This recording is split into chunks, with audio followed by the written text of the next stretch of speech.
This interview is being tape recorded. My name is Paul Leary, and this is X Job Downloaded. And today I'm going to interview Tony Long. Now, Tony is a former Metropolitan Police officer, and he has written a book which we will go on to later on. But he's had a really interesting career, and it's something that is, it's fair to say, followed you around long after you retired, Tony. Yeah, just a little bit. But where did it all begin for you, and what was your inspiration to join the Metropolitan Police?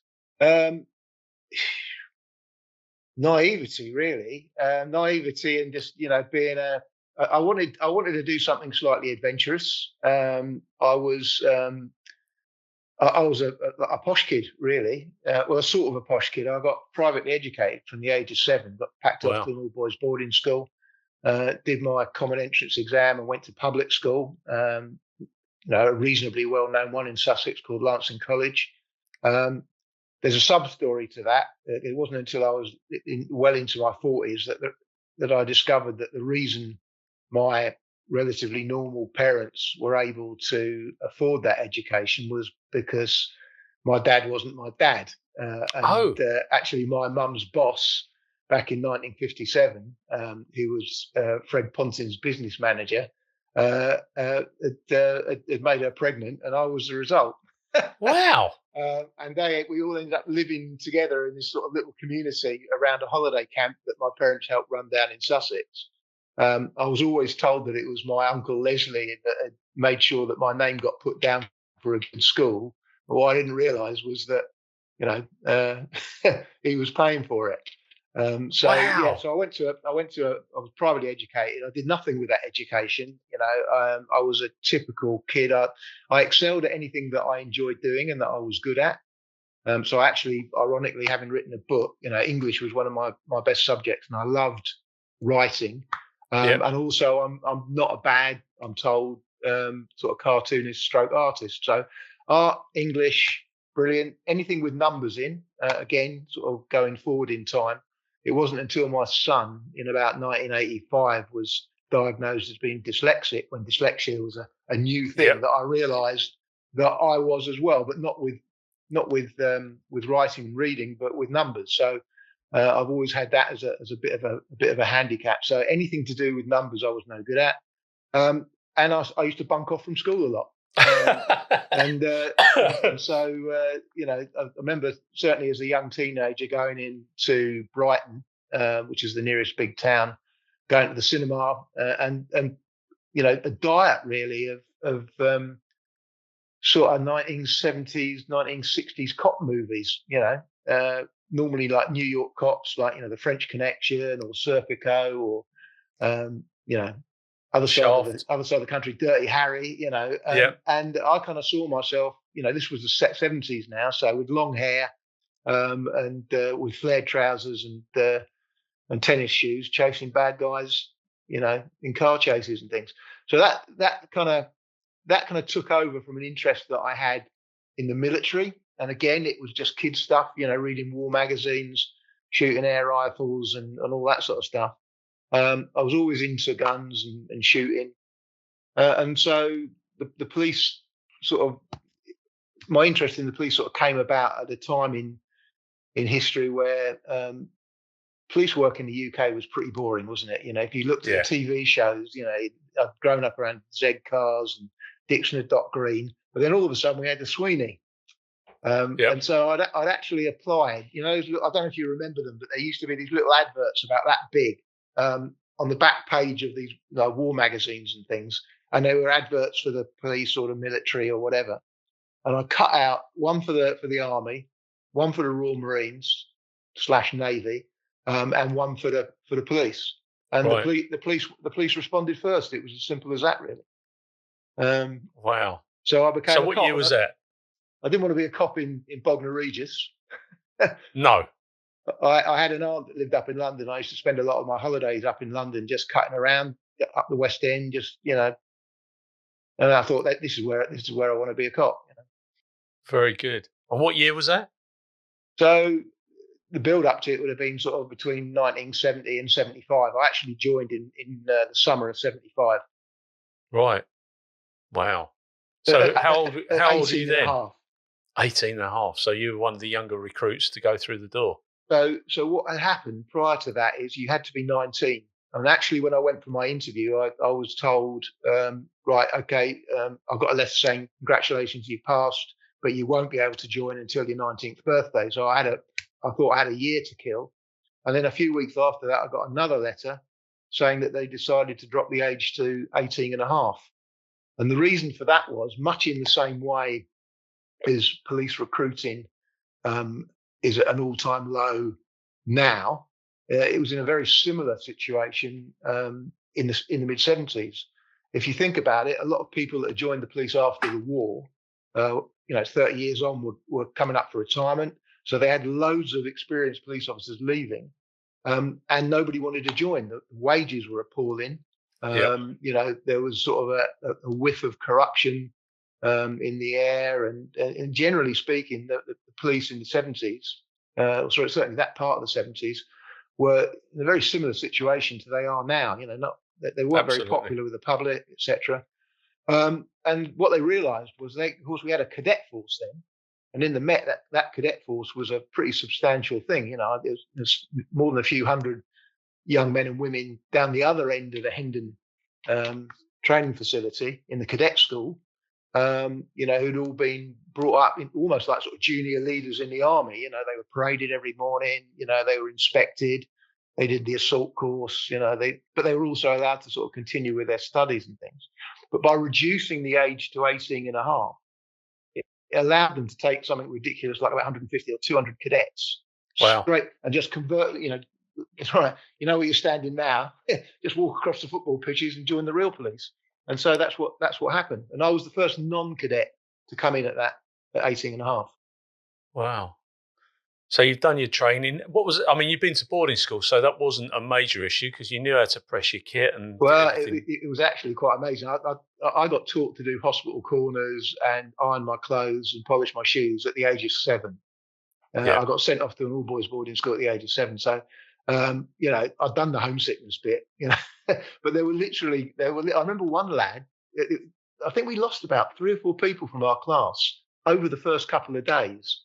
And they just disappeared. They were there one minute and gone the next. And they literally, on a break between lessons, had gone up and said, "This isn't for me," and they were allowed to go.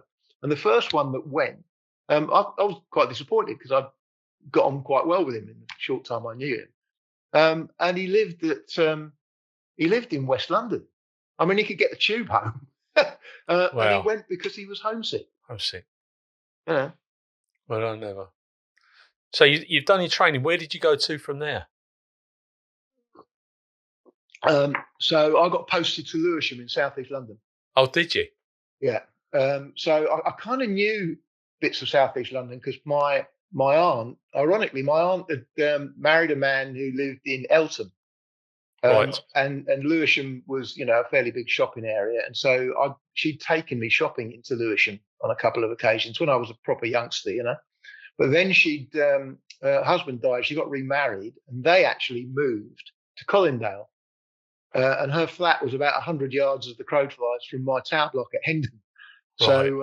So like sort of midweek, I'd get bored with the food and go and see my aunt. So I knew London quite well. I used to travel around on the underground and the buses and stuff like that, and just on my own as a teenager, as you did back in the day. Yeah, absolutely. Like it is now.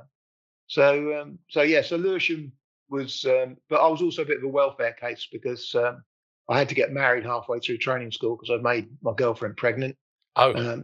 At the age of 18 and a half. So, by 19, shortly after my 19th birthday, I had a daughter, and we were, of course, back in those days, we were fortunate that we had free accommodation at Married Court. Yeah. So I was put up in a nice flat with my wife and my daughter near Crystal Palace. So I had a lot going on. Most people didn't lay a lot of odds on me passing my probationary period. I mean, you've certainly done things, haven't you? Because that's just one of a few things, isn't it? I blame public school for a variety of things. First of all, it was that you're a gentleman, you must do the right thing. You made your girlfriend pregnant, you've got to do the honourable thing. But the other thing was the reason that I dated her was she was She was a waitress for the summer season at my parents' holiday camp. And Right. and my mate and I, as we were sort of young teenagers, made a promise with ourselves that we'd never date the staff because they were there for the whole season. Yeah. Whereas young teenage girls our age were coming with their parents on holiday. They'd be there for a week or 2 weeks, and then they bugger off. Yeah. And you know, you'd latch on to the next girls coming in. So Yeah. I got really quick at picking girls up, you know, and getting off with girls. But I'd never ever had to break up with one. So here I was with a girlfriend. Of course, I was getting sex, so I thought I'm in love, and you know, I didn't know how to stop it. You know. Are you a music fan? Are you a music fan? I love music, but I can't say that I'm you know, a fan of any particular genre. Or I know what I like, and you know, but Well, you want to listen to "Pulling Muscles from the Shell" by Squeeze, which is about holiday romances. I used to listen to that and cry. And that's all about that part of the world as well, isn't it? Well, exactly that. And of course, I'd sit in my married quarters, and that'd come on the radio, and I could see my wife looking at me out the corner of the eye to see if I was registering it. Yeah, down in Canberra Sands, absolutely brilliant. So you're now nearly 19. You're married. You've got a daughter. Yeah, you're living in police accommodation in Crystal Palace. How did you fit in with the shifts, and what was that like, shift work at that time?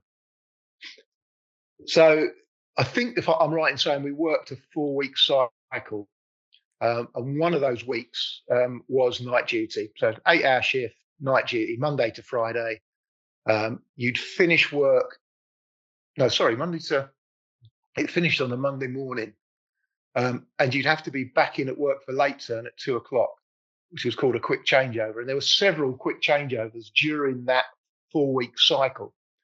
And of course, you also had to go to court the next day back in those days. You know, if you arrested a suspect, some would be given bail, but for certain offences, they would be kept in custody, and you'd be expected to go to court with them the following morning. So a typical night duty for me, because I was quite a busy little copper, I'd make, you know, perhaps a couple of arrests, and then the next morning, having finished at 6:00 in the morning, I'd have to be at Greenwich Magistrates Court or Camberwell Green Magistrates Court, sometimes both, at 10:00 to deal with my prisoner. And of course, back in those days, you had to actually get in the witness box, and ask for a summary trial to be put, and or ask for a summary trial and for the charges to be put to the prisoner, and you basically became like a really experienced professional witness stroke. You know, court for me was very familiar. It never really intimidated me, and I think that stood me in good stead later in life. You know? Yeah, absolutely.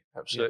And if you said to somebody now that they've got to be back at 10:00 and they've just finished at 6, they wouldn't do it. They just wouldn't. I mean, like you say, we used to do quick changeovers and again that stood me in good stead, because when I left ordinary street duty policing, I went into, I spent really the rest of my career, bar 14 months back in the 90s, in specialist units which relied on officers doing overtime. And you'll know, I mean, a lot of the best thief takers, a lot of the best coppers, they weren't the best thief takers because they had this sort of moral outrage against criminality. They were greedy bastards, and they wanted the overtime, because they had a big mortgage to pay, and they had to send to university. And the basic pay has never been that good. So coppers, some of the best coppers I've known, have been very money orientated. Absolutely, absolutely. We used to name items that we'd buy, because when I was on major crime, it was you'd buy something, you'd name it after the operation that you'd been working on. Well, I think there's more than a few boats that were named after Arthur Scargill, weren't there? Yeah, exactly. Kitchens were named after collieries, but it was all a bit bizarre. So, how long had you got in before you went on to the firearms team? I did 8 years street duty, but 3 of those were with the Special Patrol Group. Right. So I joined, because of my upbringing and my bunking off school to the cinema in Brighton. I joined to be a detective. I mean, in the 70s, who the hell with any idea of style. And even today, I look at coppers still wearing beat duty helmets, and I think, why would you want to? It just looked so old fashioned, you know. When I went to Hendon, I got issued shirts with detachable collars. Yeah. You know, it's like it was really stuck in the dark ages. So my inclination was to go to CID. I wanted to be a detective, but of course, once I got in, I still had that aspiration, particularly to get on something like the Flying Squad or other central squads. But I discovered that detectives in the real world didn't get in car chases and cut around, you know, in scruffy plain clothes doing drugs buys. That was all done by uniform officers predominantly on crime squads. Yep. So I got picked to go on the crime squad because the local DCI thought I had some potential as a CID officer. And of course, I was thrilled with that. And I thoroughly enjoyed myself on the crime squad. But then I ended up in the office for about 6 months as a TDC, temporary detective constable. And I went, well, this isn't for me. Sitting on two finger typing and reading the paperwork. But the main thing back then in the 70s as well is there was just this drinking culture that I just didn't really fit in with. You know, I like a pint, and to me it seemed more about socialising than it did about actually fighting crime.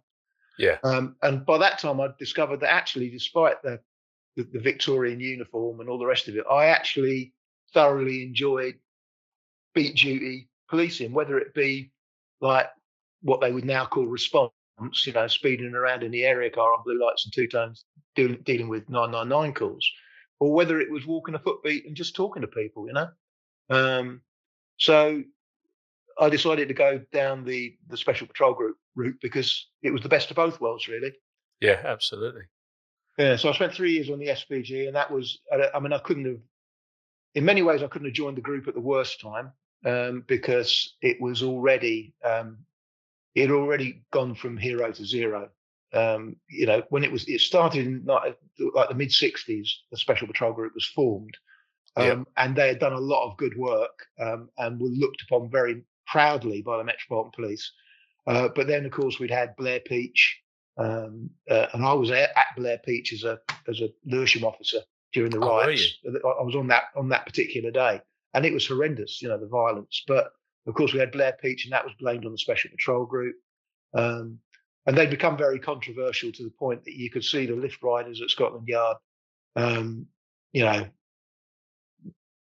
wanted to disassociate themselves from it. Yeah. So literally, as I joined, they introduced a 3-year tenure, so you could only stay on the group for 3 years.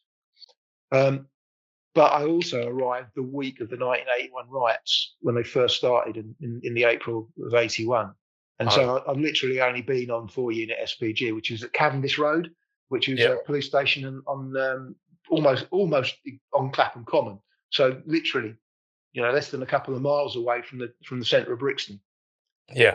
So they were there first, and they got absolutely smashed. You know, a lot of my colleagues got seriously injured.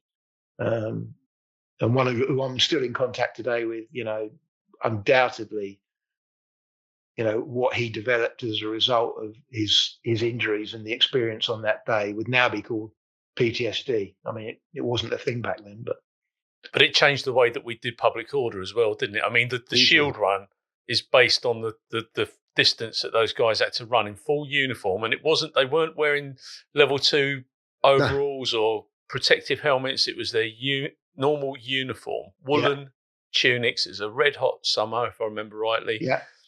And it changed the way that we did public order training. Well, I write in my book, there's a chapter that I write in it, and I talk about how I acquired my first public order helmet.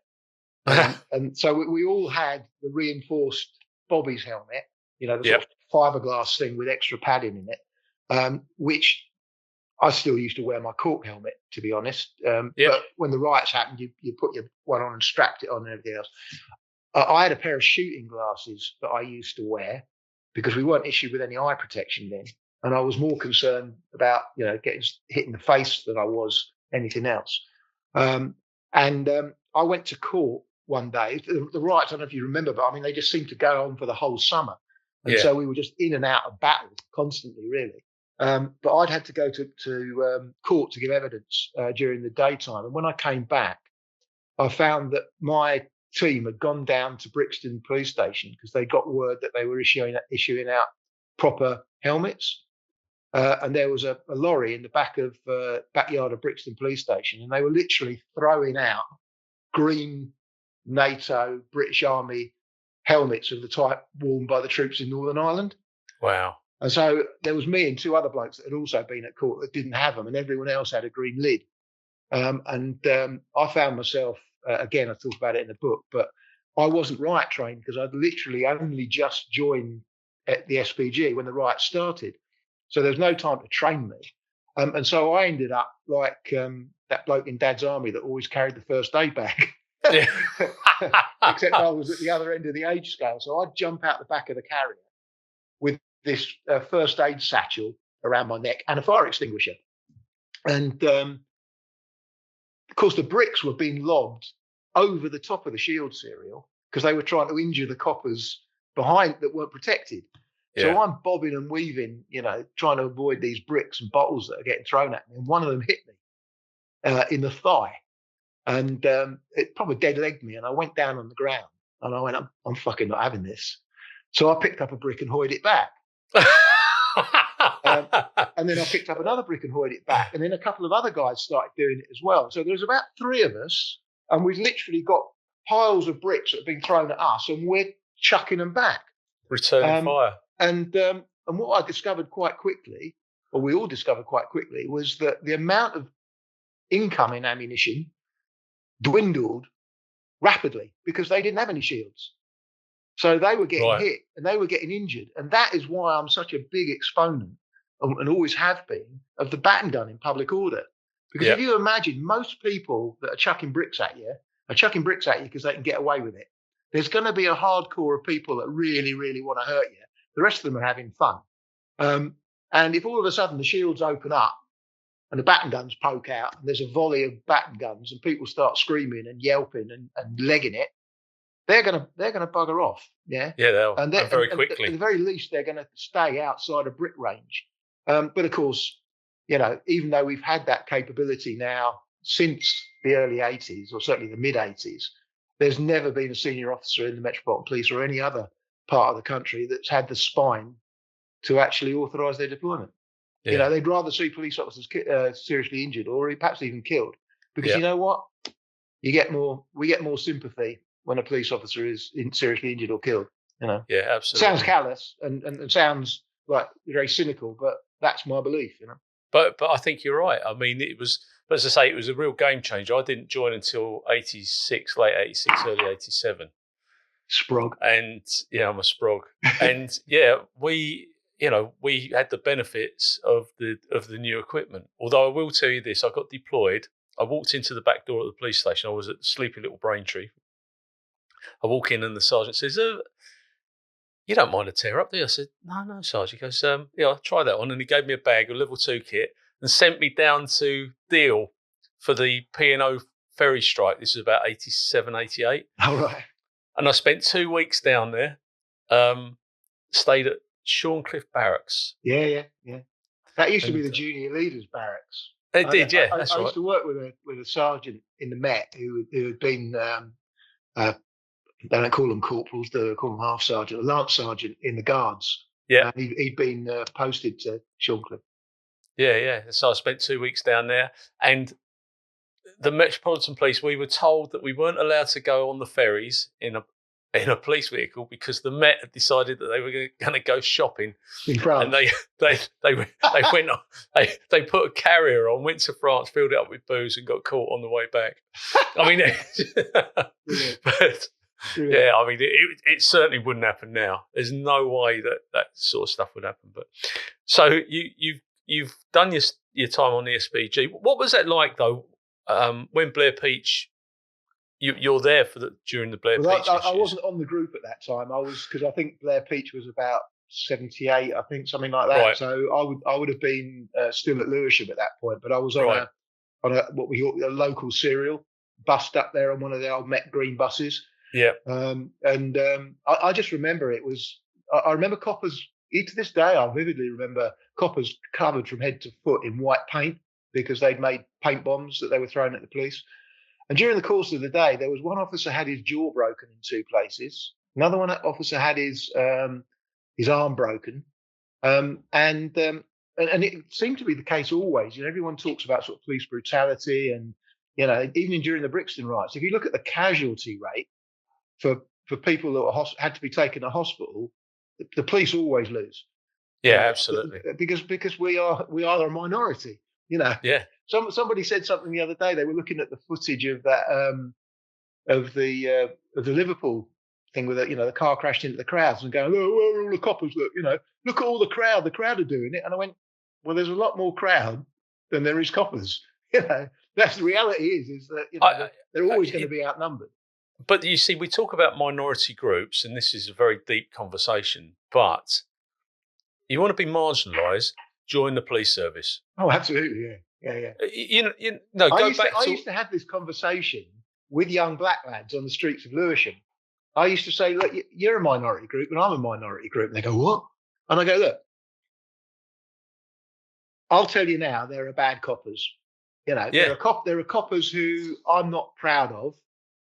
But if they call urgent assistance on the radio, I'm not going to go, oh, he's a wanker. He's one of ours. And I will move hell and high water to get to him and help him, And I said, you young black kids are exactly the same. You will see a black kid who is a wrongman being spoken to by the police, and you will go to their defence. So that's what minority groups do. We all stick together. And a lot of the criticism that you'll get now of the police, particularly when people refer back to the times when you and I joined, was that they were a gang, and we were quite proud of that. Absolutely. Our gang is bigger than your gang. I didn't see anything wrong with it. That was the way I was brought up, and but I'm not saying it's right, but that's the way it was. But I still don't, because I believe that we, and I still class as we, should not be backing away from confrontation. Yeah, I believe that wholeheartedly. I've never run away from a fight. I've been beaten a few times, but I've never run away from a fight. No. And it breaks my heart when I see people, whether it be on a verbal or on a physical, because our gang should be bigger as a collective than theirs, accepting that there are fewer, but it should be working together. I think I'm exactly like you. I actually retired in 2008. So 20 years now. Wow. But I still consider myself a copper, and a lot of that is because my career followed me. I faced the charge of murder 10 years after I should have retired in 2005. And so I've had that link with the police because of that. And because of everything because I was in a particularly unique part of police work that has become much more topical in recent years. I found myself, embroiled in it still, and a lot of coppers I know who probably didn't have much in the game, couldn't wait to retire and all that sort of stuff, probably think I'm mad, leave it alone, Tone, give it up, sort of thing. But I am passionate about it, and it's. But I still don't know whether I don't think I could do the job now. I really genuinely don't think I would be good enough to do the job. And the reason I say that is, I've spent 3 years relatively recently, sort of in the aftermath of COVID, driving for the London Ambulance Service. So blue light runs, going to deal with almost exactly the same sort of jobs for the most part that I did as a young copper. Dealing with the same sort of people. Of course, you deal with a lot of decent people, but you're dealing with people, who are either traumatized, or having difficulty in breathing because they smoke 80 fags a day. I had sympathy and an equal amount of no sympathy for a lot of the patients that we went. I probably reckon about 70% at least of the patients we went to on an emergency ambulance, A, weren't emergencies, and B, they should have been charged for our time. Because, absolutely. And we were dealing with very similar sorts of people to the police in many ways. And so I'd come in contact with young coppers every day. sometimes you go into A&E, and there'd be more coppers in there than there were nurses, because that two of them were having to sit on a mental health patient, and there were 4 mental health patients in the hospital. No one out on the ground, because they're all tied up dealing with something that shouldn't really be their business. And why? Because previous governments have closed down all the mental institutions. Yeah, they have. And they weren't nice places, don't get me wrong. They were all built in Victorian times, but they should have built some form of modern, replacement, because these people shouldn't be wandering the streets. No. It just doesn't make any sense. And I talk to them, and you can't help it now, can you? You've only got to get on Instagram and see these auditors, take it upon themselves to go around. Mate, I would never get tired of punching them. But of course, I know. They can't. And I have to respect the ability of coppers, modern coppers, to interact with fuckwits like that, because I certainly couldn't. Their restraint is overwhelming, isn't it? I mean, how they restrain themselves from ripping somebody's jugular out, I do not know. No, I really don't. And the ones I admire most is I couldn't write enough in praise of it. It was a female Met officer, and it was somewhere down southwest London, and they'd obviously been called to a Newles camera that had been cut down, and there was an auditor there sticking his oar in while they dealt with it, and the way in which she dealt with him was exquisite. She deserved a medal. It was absolutely brilliant, the way that she dealt with it. And she just kept a straight face, and she just outmatched him. But of course, coppers are coppers, and, we're all different. And a lot of us don't have that verbal combat skill, and you can see guys and girls out of their depth when they're dealing with these auditors. And you have to be much more on the ball now in terms of legislation than you did nowadays. Yeah, you were probably, can't blag it. You were probably told that they don't need to know the act and section. Exactly. You don't need to say. You don't tell them you're arresting them for theft. Even you say, "I'm arresting you for stealing that bag of crisps." That's it. Yeah. And but now, you've got these people that know the law, because it's all there. It's all there at their fingertips. They can just Google it, and yet they're throwing acts and sections at you. Unless you're a really confident individual, and of course, modern police training it has dive bombed, while the need for knowledge is shot up. Well, but you see, this is pretty controversial. But you should be able to have a scrap with someone, shouldn't you? I mean, I'm not being funny, but when I walk around central London now, I see something, and I wouldn't want to do it because everybody's got a camera. Yeah. Everyone's got a camera. But I walk around and I think, where is your pride? There's no desire to go hands-on with people. It just doesn't. You've done well to go around the West End of London and actually seen a copper. See a copper, I know. Because I mean, I remember when I was a young lad, when I was waiting to join, and I was, I'd be up in. I remember going down Regent Street and seeing a copper, a uniform copper. And I remember I said to you, I was always a bit Victorian uniform, isn't it? But I just happened to notice that there was these two coppers walking in a pair in Regent Street, and they were both big units. And one had a pair of Dr. Martens on. And I went, "Oh, Dr. Martens! I didn't know coppers could wear Dr. Martens. That's quite cool." Because I was there with my Levi Stay Press and my Dr. Martens and my Oxford Dr. Martens on. And the other guy had a pair of monkey boots. Do you remember monkey boots? Yeah. And I thought, oh, right. And then I paid more attention. And I started at the feet and I worked my way up. Both of these coppers had hair that was just ridiculously long. Looking back, they were probably only in their early 20s. They probably lived in a section house in Soho. They're probably out on the town every night. They probably living the life, But this guy had sideys that looked like a rock star's. One of them had a great big, droopy Zapata moustache and hair on their shoulder. And they both looked mean. I thought, that's the kind of copper I want to be. That's what I want to be. I never was, because I was too skinny. But, they looked like coppers. But it didn't matter where you went in the West End. You probably only had to walk around for 10 minutes before you saw a copper. Yeah. Nowadays, you can literally spend the whole day up west, going and shopping, restaurants, the theatre. And I remember doing it once and literally all day, and I'm looking for coppers and I'm not seeing any. And I'm seeing all sorts of shit that would have, like footway obstruction and drunkenness and, openly smoking cannabis, all sorts of stuff that would have been dealt with back in the day, just going on. And then finally, I'm walking back to the railway station, and I see a solitary armed response vehicle driving down a strand. And I thought to myself, how ironic, that armed policing, which, when I joined, you weren't even allowed to use the word gun on the radio. If you wanted armed support, you said, send some officers with equipment. Make it quick. You weren't allowed to say equipment. You couldn't say gun. And there I was. I'd spent the whole day in the centre of our capital, and the only vehicle I saw was an armed one.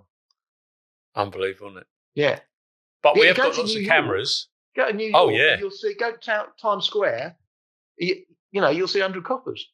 But they've got, in Times Square, they've got a massive police office. For people to walk up to and say, hi, I've had my bag stolen. But what they've done, a dear friend of mine, Alan Levershed, he was the chief super in the Met. I know Alan Levershed. Do you know Alan? You'd know him. He was, in fact, he was a governor on SPG at one point. I was going to say, yes, he was, wasn't he? Yeah. And he calls it, I can't remember what he says, but basically the coppers now go out. It's a siege mentality. They'll go out when there's an incident and return back to base. And it's a term that he uses. But it is frustrating. But I do get it as well because, as I say, everybody's got a camera. Everybody's against the old bill. Things get edited to support the bad guy or girl, whoever it may be. And that must be very, very disheartening. And I can see it, people contact me all the time. They're looking to exit the organisation. I've never known it. No. And my dad was in the job, and I remember in 75, a milkman was earning more than a copper. That was that was it was only reality. when Maggie came in and Edmund Davis and supported Edmund Davis, that anything changed, Yeah, well, interesting enough, the Labour Party had already whipped Edmund Davis into shape, and it was when Maggie came in on May the 4th, 79, that it actually got implemented. But it's quite it must be very disheartening for them. But I always buy them a cup of tea if I see them. Really interesting is when I joined the Metropolitan Police in 1975, there were 27,000 officers in the Metropolitan Police, or thereabouts, and around about that time. It may well have been that I was part of that first sort of upwave of thing when they lowered the age. But 27,000. There's only 30,000 now. And the City of London, not the City of London, but the Greater London area has grown from about sort of 6 million to about 9 million. There's now 300 languages spoken. We've done away with all of our civil staff that used to deal with all the admin side, when you brought a prisoner in. Certainly in the Met, I know it was different in and I'm probably going to upset you when I say county force, but in the you won't upset me. People I found most officers that transferred into the Met. One of the most professional officers I ever came across transferred to us from Somerset with like 3 years service, and he had a nose for police work that you wouldn't believe. And it was because although he was now working in Lewisham instead of a small town in Somerset, he was so used to like picking up an accident and then taking it right, fatal accident, and dealing with it right the way through and taking it to court, doing all the court papers. He's way more professional than your average Met copper because we just handed it all over. But also crime has changed. When you and I joined, crime was very simple. People broke into other people's houses, or they stole their cars, or they mugged them, or they robbed the bank, or they did, check fraud. Nowadays, the highest percentage of crime doesn't take place on the streets. And so what we've done is we've taken all of those police officers that used to patrol and put them into call centres almost, sitting on computers and answering phone calls. And we haven't replaced them on the street. And so to me, it's like, if you look at the size of New York Police Department, which is a similar size city, really we should be nearer 40,000 officers in the Met instead of 30,000 officers, and they should all be out on the street. Because it is woeful. When I think how many officers we used to parade just to cover probably a couple of square miles, Now you've got the similar amount of people covering like the whole of 1/4 of London. Yeah. Well, less than that, actually, covering one whole quarter of London. Whereas we'd have an inspector, a duty officer looking after his troops in that 2-mile sector. Now you've got one covering the whole of North London or the whole of Northwest London. It's unbelievable. And I'm sure the public don't realise just how undermanned police are.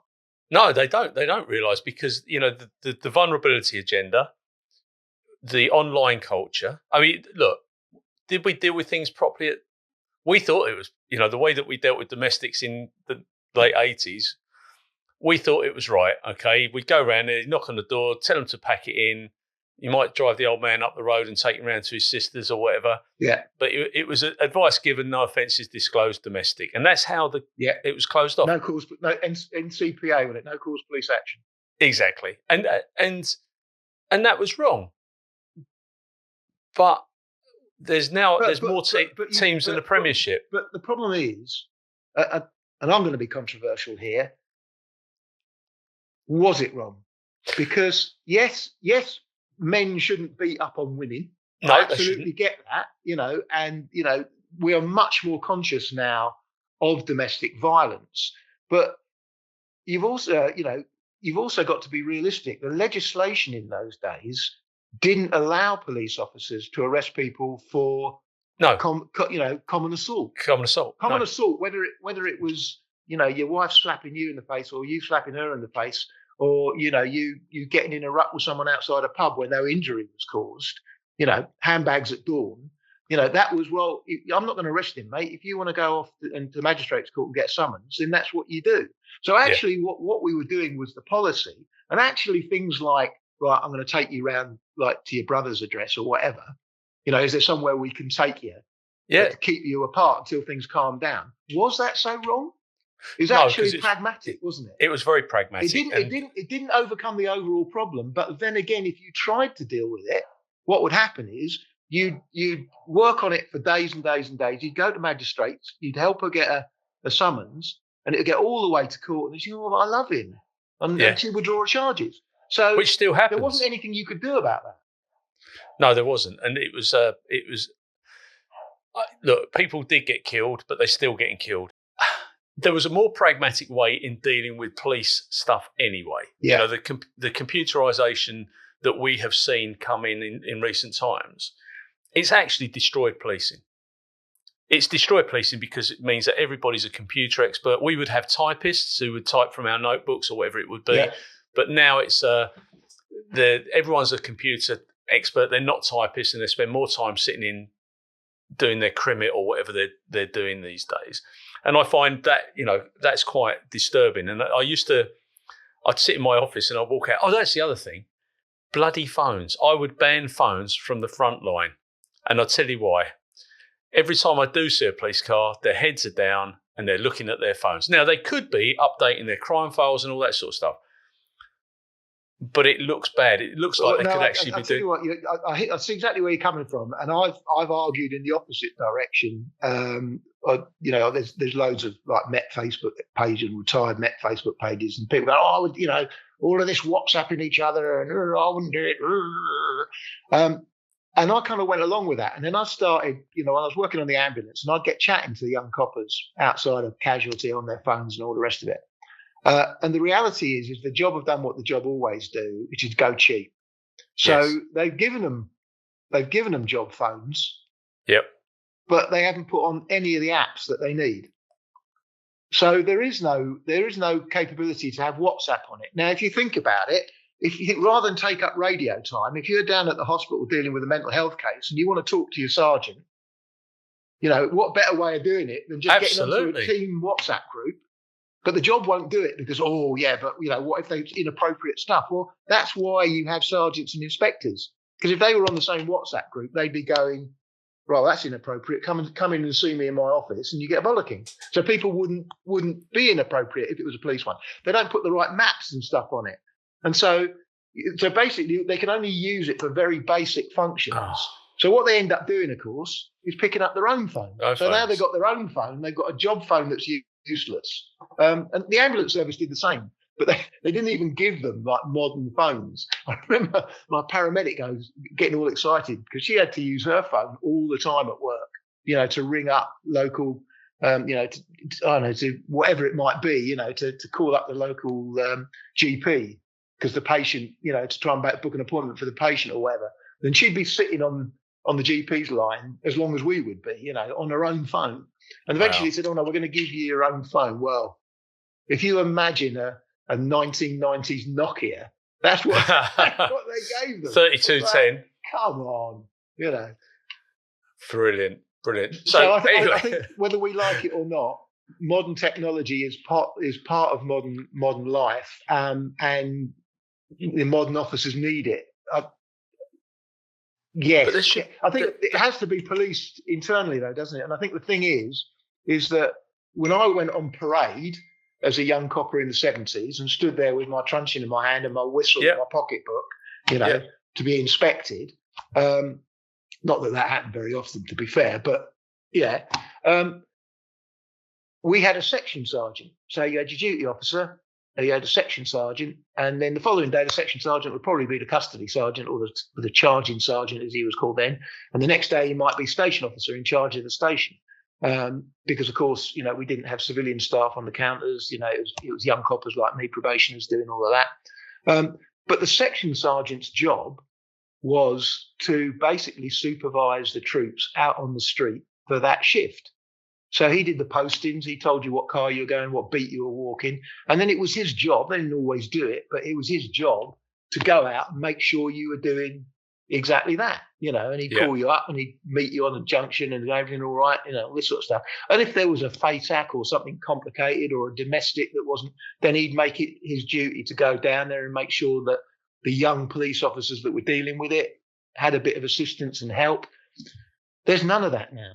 There's none of that. The person with most experience on a Met shift or team or, response team has probably got about 5 years service, and you never see anyone with stripes out on the street.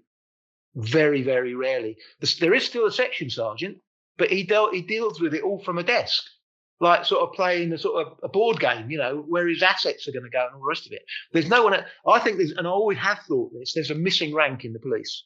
I don't think you should be allowed to sit promotion until you've proved that you've got some leadership potential. And that should be given and tested by giving you a rank below sergeant. Call it corporal, call it junior sergeant, call it whatever you want, senior constable, but you get one stripe on Velcro. If you fuck up, it gets torn off and you're back at the bottom of the pile again. But you shouldn't be allowed to be a sergeant until you've proved that you've got the ability to turn around to your crew and go, your boots are unacceptable. I mean, go back in the locker room, polish them, and then come back and see me when they're done. Out. That sort of stuff, But there used to be like a corporal rank. Going back in the day. Was in the Met. I think every force did it slightly different. In fact, in the Met, it varied from borough to borough. Oh, did it? Yeah. So I remember at one point on P District, which covered Lewisham and the London Borough of Bromley, they came out with a trial thing where it was purely voluntary. Like if you wanted to sit the sergeant's exam, you could volunteer to be what we called an APS, which was an acting police sergeant. Yep. You'd sew one stripe on your uniform and then they'd post you to another station where, say, you weren't dealing with your old mates. No. And you'd be expected to be, but it was a typical British way of doing it. It wasn't like we're going to make this away. It was like, well, if you want to do it, you can still sit the sergeant's exam without doing it if you want. So most people thought, what's the point? I might as well stay with the mates and study the sergeants. Yeah. So absolutely. So how did you get onto so you go on to, what was it then? Was it C19 or SO19? How did it? It was D11. D11? D11. So what year did you go on to D11? Well, my history with firearms was that I've already said that, I was always into, from the moment I could have cap guns and, then air guns and air pistols and air rifles and shotgun license and a firearms certificate, I progressed up. And so I was shooting competitively with various clubs. And I was probably described myself as a natural shot. Yeah. I didn't need to practice that much. I seemed to be able to maintain a high standard of accuracy without being on the range every minute, But when I was on the special patrol group, it was almost guaranteed if you wanted one, you could have a shots course. Lots, quite a few chose not to, especially the old cynical coppers who aren't doing that, extra responsibility. They're going to pay me more. No, So they didn't, but the majority of us did. And the special patrol group was seen as like the sort of commissioner's central reserve. So if you needed manpower resources, let's say, for instance, you're in the middle of an IRA campaign. There's an active service unit working in the UK. There's bombs going off all around the country. We need extra security in central London. We'll post the special patrol group up the West End, and 2 blokes on each carrier will carry a revolver, right. or we'll arm the whole, whatever. But we also used to do a lot of raids. So most of what we did was self-initiated. We had our own informants, and we ran our own informants, and we ran our own observations. And if we came to do a drugs raid or anything, and there was firearms involved, our inspector could authorise the deployment of firearms. Wow. It was only inspector rank back in the early 80s. And so, we draw guns and we go and do jobs. In fact, I remember my first day on the SPG. I'd come straight from Lewisham, and I was starting on a Monday. But I didn't make the Monday because I actually arrested the newspaper boy outside my job flats. I came out and there was a guy from the SPG on my unit upstairs, and he offered me a lift in on my first day. And so I was waiting outside because I didn't want to be late. And I got my uniform all pressed and all the rest of it. And I see the paper boy coming down the road with his bike. It was like a little dead end road, and I went, "All right, mate." And he goes, "Yeah." I go, "That's a nice bike." And he goes, "Yeah." And it was a bright red bike, but it was identical in every other respect to my mate's bike that was green that he'd had nicked from outside his flats the week before. I went, "It's not your bike, is it?" He went, "I said, you're fucking nicked." So I went and got woke my mate up and got him to identify the bike. And so me and this other SPG bloke, we never even got to the unit on the Monday because we spent the whole day. Because when we went back and searched this lad's house, his garage, he lived alone with his mum, but his whole garage had about 200 bike parts in it. So we ended up doing that. So the second day I went in, there'd been an attempted murder of a police officer the night before in Greenwich. And what it was, a PC was at Greenwich Hospital in the A&E department dealing with an accident or something. When he saw a young black lad, I can't remember what his name was now, but he was a well-known, nasty, violent criminal, and he knew that he was wanted. And in fact, what it was is his brother, this bad guy's brother, had been stabbed, so he'd gone to visit his brother. So anyway, the police officer went to try and arrest this guy and got stabbed himself for his pains. He would have died had it not been for the fact he was in A&E. They were able to give him blood because he lost a shitload of blood. Anyway, I turn up. And I go and see my unit inspector, a guy called Dinger Bell. He was a character. Do you remember the front page of a lot of the newspapers used a copper in the 1981 riots with a helmet on, with blood running down his face? Blood running down his face, yeah. That was Dinger Bell. Oh, wow. Big old thick Geordie bloke, spoke like that. Absolute diamond, one of the best governors I ever worked for. But he sort of introduced himself to me, and I sat down and had a little conversation with him. He said, "Right, you're at Lewisham, aren't you?" And I went, "Yeah." He said, "Right, go and see Sergeant Bunning. He's setting up a squad." He said, "Do you know a criminal called such and such?" And he named this young black lad that was wanted for attempting to murder the copper. I went, "Yeah, I know." And he said, Go and see Sergeant Bunning." So I went and saw Sergeant Bunning, and he was in plain clothes, and he's there dishing out Model 10 revolvers to all the troops. And he goes, "I understand you know from so-and-so." And I went, "Yeah." He went, "Right." He goes, "You're going to be with me in my motor." He said, "We set up a squad to look for him." Now, there was no consultation. They hadn't said to the local duty officer, "We're going to form a squad." It was like, "Right, someone's tried to kill a copper. We're going to form a squad." And so he said, "Go and get yourself in civvies." He goes, "And then come back," he said, "and get a gun." He said, "And then we'll be on our way." I went, I'm not a shot." He said, "All right, you can drive." I went, "I'm suspended from driving." He said, "Well, you can't drive and you can't shoot. You're no use to us." He said, anyway, long story short, we all jumped in private cars because we didn't have any unmarked. We had one unmarked car, so we were authorised to use our own cars on duty with a disclaimer on your insurance. And we all drove over to Lewisham, and I'm like, everyone's looking at me. All the eyes are on me. It's like, can you know this bloke? Where do we go? Where do we find him? And I'm thinking, well, I know him. I've stopped him. I've never arrested him. I know what he looks like. I've got a vague idea of some of the haunts that he might be in, but so we go to this cafe. I take them to this cafe in New Cross Road, and it was one of my tea holes. For those that don't know what a tea hole is, it's a place where coppers know that they can go and see a friendly face and have a cup of tea and get out of the rain, basically. And it was run by a little Rastafarian bloke, but he was he's a bit of a Cockney wide boy, but he had a bit of a Jamaican hint to his voice. But by and large, he was a Londoner.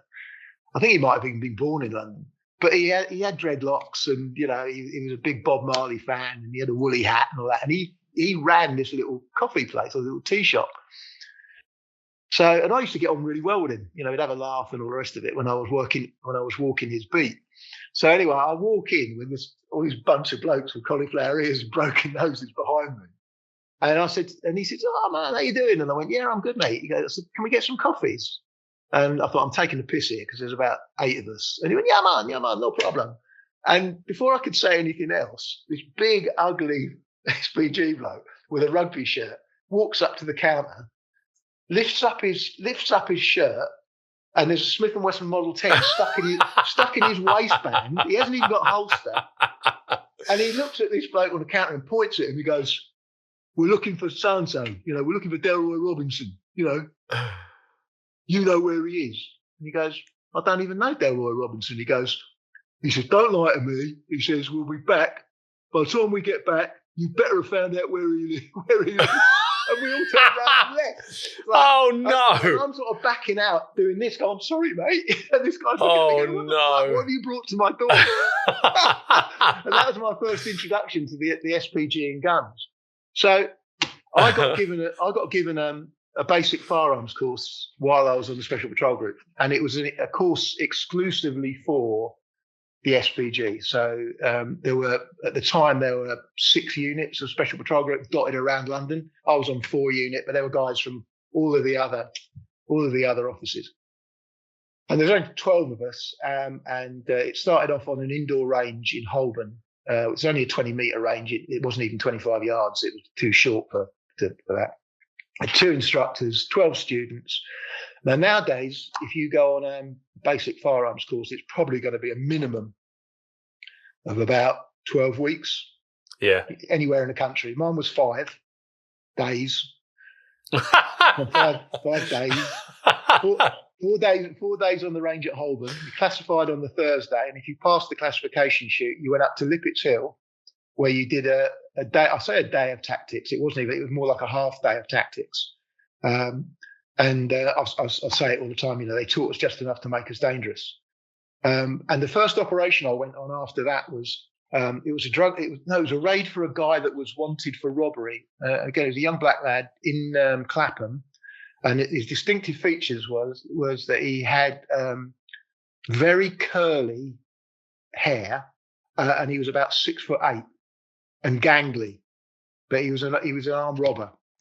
But he lived at home with his mum, his grandma, and all his siblings. There was about 12 of them, and probably a few cousins as well, in this big rambling house off the Clapham Common, which nowadays would probably cost about 8 million and be with yuppies living in it. But then it was there. Anyway, when we got the briefing for it, this is my first job after I've done my basic firearms course, and we've been taught about you never go into addresses, you contain it, and you get everybody to come out to you because that's the safest way to do it. And in order to do it properly, you'll probably need at least 6 armed guys to search the building slowly, covering all the angles, doing it all properly, using hand signals, being quiet. And in the meantime, you'll probably need at least another 6 shots outside the building, containing it, So you're talking about 12 shots. So they issued us 2 guns to go into this address. Now, why you'd have gone into the address at all anyway?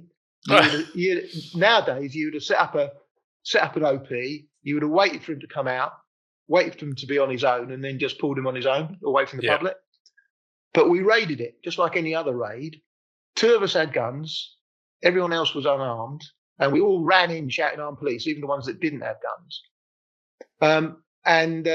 I'm thinking, well, this isn't right. And I said something on the briefing, and of course, all I got was a load of sarcasm because I was the new shot, get Tony, get the Mr. Tactical, So I just went along with it, And anyway, I ended up pushing a bedroom door open, and I had one of those big mag light torches, Yeah. And I've got my revolver all up properly, and I'm checking like that, and I see this woman in bed. All I can see is her head and shoulders. Got rollers in, right? Oh, Christ. And she kind of sleepy eye looks up at me, and I said, "It's all right, love. We're armed police. We've got a search warrant. We've got a warrant. Just wait there." I said, "I'll get a female officer to deal with you." And I turned her up my head, and I shouted down the stairs to what we called a WPC then, a female officer. Yeah. I said, "Can you come here?" And when I turned round, this sleepy woman with her hair in rollers had morphed into the 6'6" robber that we were after. No. Yeah, and a big gangly thing. And he was like completely dazed because he'd only just woken up. To this day, I still haven't a clue why he was wearing rollers. But he was as good as gold. I just said, "Yeah, turn around, mate, put your hands behind your back." And I put my handcuffs on him. And that was it. But right then I'm thinking, right, this is bollocks.